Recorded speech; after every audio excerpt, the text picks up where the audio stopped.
Well, today I took a 2-hour drive south to talk about the flip side of the coin.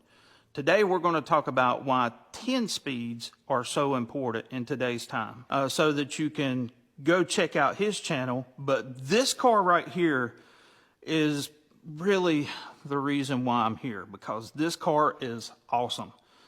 On my channel, I bought a 2003 Crown Vic LX Sport a few years back, and that car, I love it. I wish I had time to actually work on it since it's my daily, but this car right here has a 10R80 in it, Project Silver Bullet. And we're going to talk to Carl about it. We're going to go for a drive, because it's one thing to talk about the advantages of 10 speeds in a video. The proof is in the pudding when you actually get to see it in action. So I'm down here in South Carolina, and I'm with Carl Bauman here. And if you've been following along in the Ford world, you've seen Bauman engineering in muscle Mustangs and fast Fords way back, advertisements.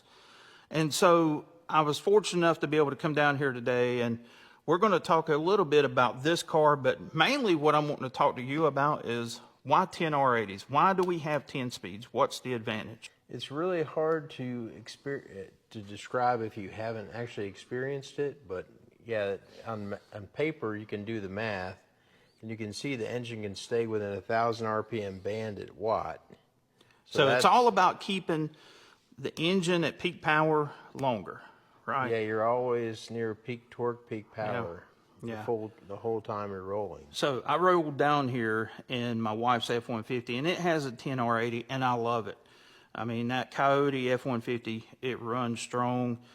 But he started this project a couple years ago, and then he and I started talking because he watches the channel, and like, man, I became fixated on this car because he put a 10 R80 behind a 2-valve 4.6. Yeah, and it's, except for exhaust and a little timing bump, it's pretty much stock. So let's talk a little bit about the company, US Shift. You make controllers for 4-speed automatic transmissions, 6-speed automatic transmissions, and now the 10R80 and 10L90 GM variant, right? Yeah, we're working on that right now with our Firebird mule over there. That's a Gen 2, so it's a little bit different, but we're going to support that very soon as well. The 10R80's been out for a while now. And, you know, despite what you see on the internet, it is a super strong transmission. It did have problems in the beginning with the trash can and the CDF drum, but those problems have been alleviated. And this transmission can handle a ton of power in stock form. Is that not right? Oh yeah, people are taking Coyote F-150s, taking those trucks, pretty much bone stock everything, throwing blowers and turbos on them and making stupid power, running 9 seconds with a full-size truck. That's insane. It and is, basically, yeah, there's upgrades that you can do to the transmission, but from everything that I've seen, it can handle, what would you say, 700 horsepower pretty easily without diving into it. Yeah. Try that with your C4 or C6, just saying. Everything built in the last 10 years has a lot more torque than what came before it. So these transmissions are much stronger than the old stuff. 4R70Ws were great in their day. Yeah. We built our business on those things pretty much. But, you know, they have a lot of limitations, that stub shaft and the direct drum and a few other things. I mean, you're going to exceed those levels pretty quickly.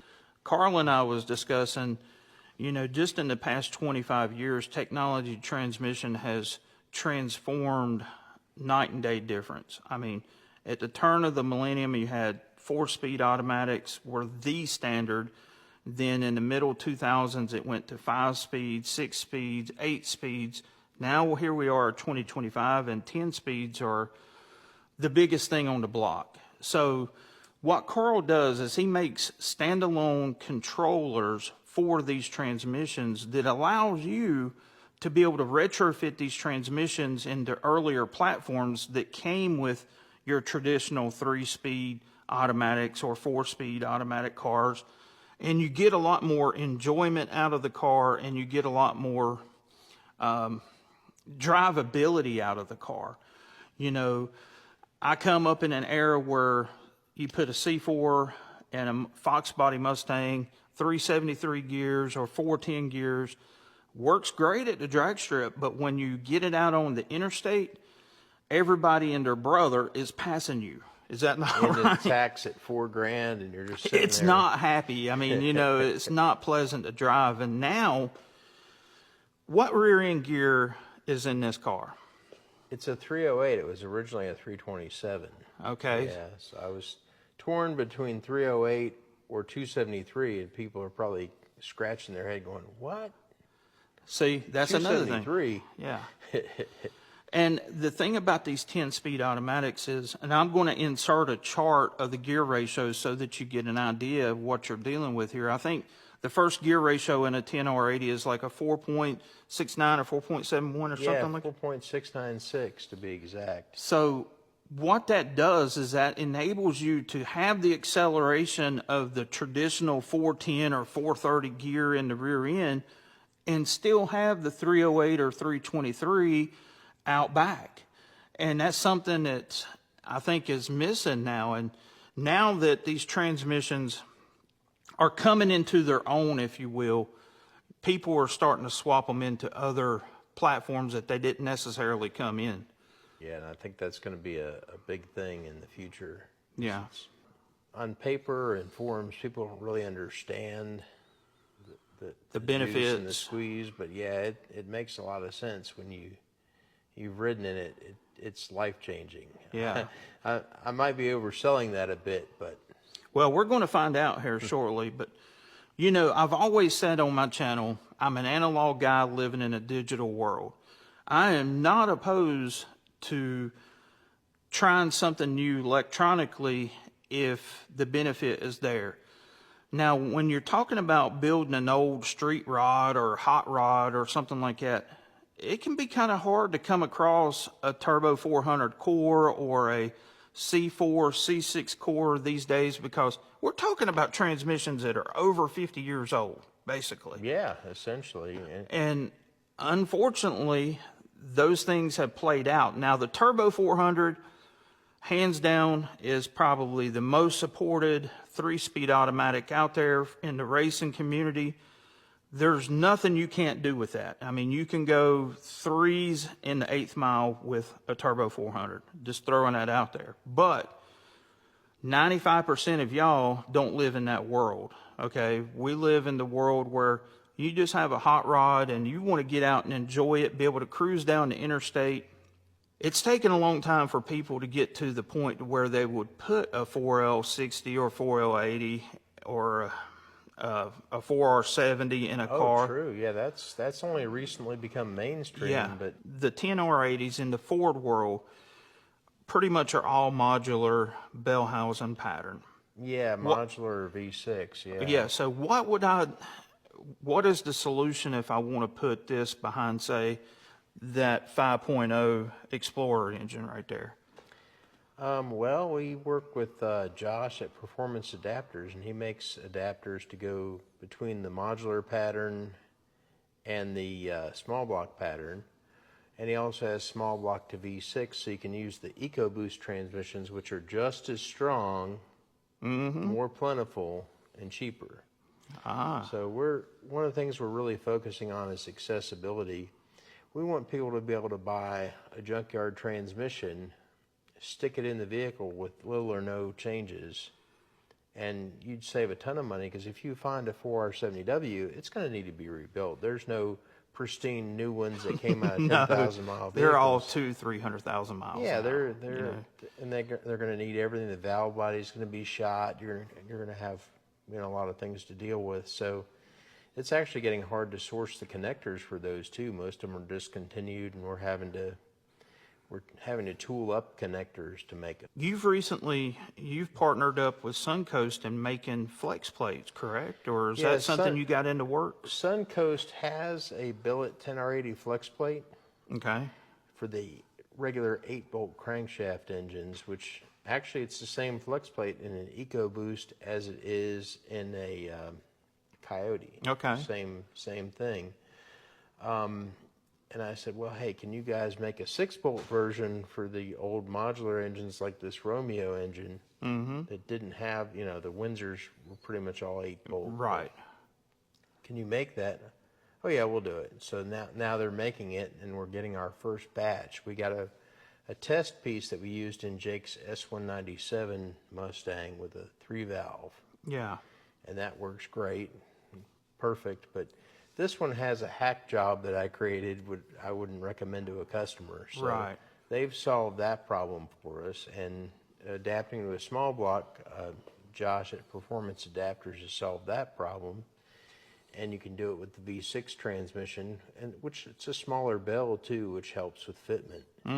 Yeah, That makes sense. yeah. So that opens up new possibilities. You're not having to buy the most expensive variant, and we're doing other things too to make it more accessible. The 2021 up F-150s are all E-shift, Yeah. and we don't support that yet. And I'm thinking that most of our customers Now, wouldn't. for the viewers, explain what Oh yeah, E-shift is. yeah. I mean, that's a big... E-shift basically gets rid of the shifter and shift cable, and it's all electronic. There you go. All these cars, the rotary knob shifters, Yeah. those are all E-shift. And Ford and GM trucks have a shifter like your wife's truck. That Yeah. emulates a regular shifter, but you kind of push it this way or push it that way. Right. And, you know, it works, but yeah, I think most hot rodders would rather have a mechanical shifter. Right. Before you say it, this is not only just a Ford video here. The 10R and transmission, 10R80, was a joint venture with GM, both Ford and GM. You have the 10L80, is it 10L90, whatever they designate it. Yeah, both. The 10L90 is a slightly stronger version. Basically, these transmissions are the same. The logic, the shifting, parameters were handled by each manufacturer. So but the hardware is practically the same. There may be some minor differences, and he is working to develop that for Chevrolet people as well. The one good thing about Chevrolet, and I will tell you this, bell housing. Same. It doesn't matter what it is. It's not like a modular V6 or small block Ford. Yeah. Honestly, flex plates are as complicated as Ford when you factor in all the different generations. Really? Yeah. See, you don't have it made, Chevrolet guys. So, yeah, not as simple as I thought. We've done all the research on that, and we're probably going to publish the documentation of that research too. okay. So you can. That's pretty wild. So basically, if you have an old F body over there that you want to convert and do a 10-speed, this is your guy. I'm kind of excited to see what he does with that because I'm sure it's going to totally change the driving experience. So I think we're at a point where I want to feel what a 10R80 behind a 2-valve feels like. Let's go for a ride. This thing is super clean, y'all. Like, this is actually what I want mine to be. I mean, look at the brakes, the wheels, everything about this car. Like you said, the only difference between his and mine is this one has long tube headers, which from my experience with these engines, you're looking at about 15 to 20 horsepower at the rear wheels. And he's bumped the timing up a little bit, so that's probably another 5. And this thing sounds good. Oh, What exhaust is on this? It's got the full stainless works system, but I did cheat a little bit. I put Flowmaster Super 50s on it. Okay. It sounds really good. I wanted it to be a little stealthy because honestly I don't want to attract attention to myself sometimes. So the first thing I can immediately tell is the engine is not laboring like it does with a 4R70. Like in my car, it's either, it seems like it's gasping for life. So you've got this neat little display here that tells you which gear you're in, tells you this mile per hour. So I'm a drag racer. This thing has the capability of having a trans brake in first or second gear, which is huge if you're into that kind of thing like I am. But like just the mannerisms of this car is night and day difference compared to, say, mine. I mean, just the light throttle action, it's totally wife approved. Totally wife approved. I like that saying. Virginia is my shift quality supervisor. She rides in the car. She'll tell me what she likes and doesn't like. That way our customers don't get in trouble with their wives.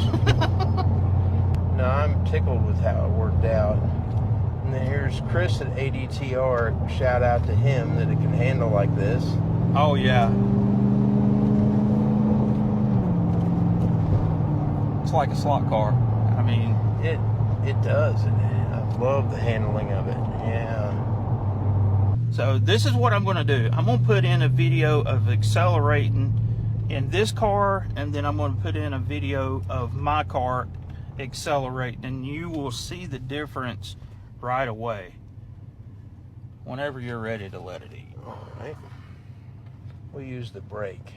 Oh, you got a trans brake. Yep. In the Crown Vic. Well, Mercury, sorry. That same thing, really. Yeah, it really is. Ready? Yeah. Holy crap!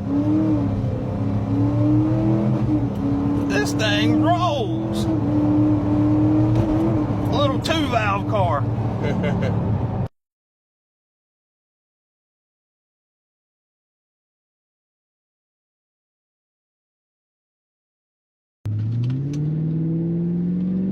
Didn't spin. Come on, baby.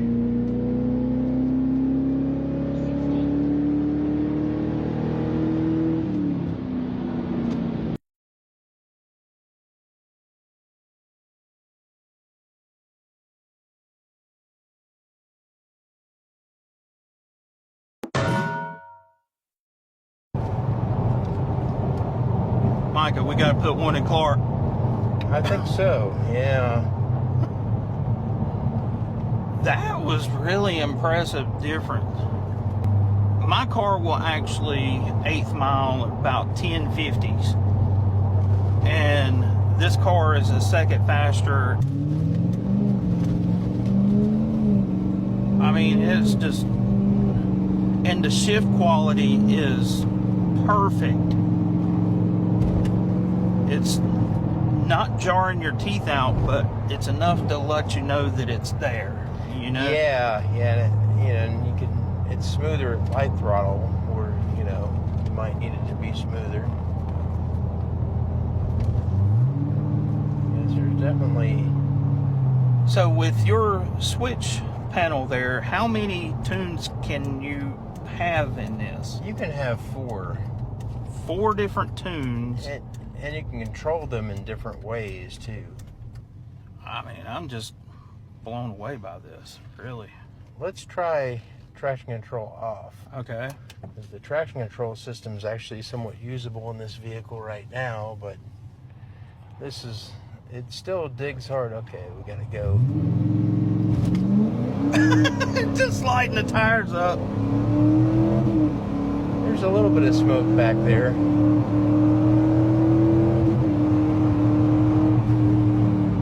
This thing will run. It's crazy, I mean, 2 valves are underrated. They are. But I literally, other than exhaust and what we mentioned, I haven't touched this motor. I'm planning to. You know, the thing about the 2-valve is, and I will probably catch a lot of flack for saying this, but I believe that it is actually one of Ford's best V8s ever. I agree. In stock form, it doesn't have the power, but as far as reliability and just flat out living a very long life, you can't beat them. No, I mean, the Crown Vics in New York City, taxi cabs, they're going like 700,000 miles. There still are a few alive, although I think they're kind of legislating them out now. But so here we are, we're cruising at 68 miles an hour at 1,750 RPM, thereabout.